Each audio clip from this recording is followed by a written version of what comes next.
తిరుపతి జిల్లాకు సంబంధించి నాయుడుపేటలో పర్యటించి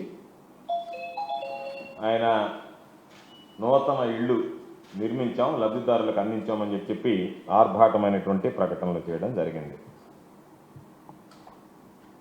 అయితే ప్రజలు ఎవరు కూడా చంద్రబాబుని విశ్వసించేటువంటి పరిస్థితిలో లేరు. ప్రజలు చంద్రబాబుని ఈరోజు చంద్రబాబు నాయుడు పరిపాలన ఏ విధంగా ఉందనేటువంటి దాని మీద ఈసడించుకుంటున్నారు.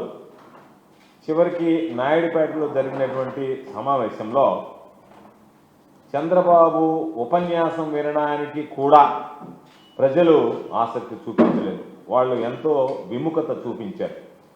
దాదాపుగా ప్రసంగించేటప్పుడే అక్కడ ఉన్నటువంటి ఎవరైతే ఉన్నారో వచ్చినటువంటి జనం వాళ్ళు లేచి వెళ్ళిపోవడం జరిగింది.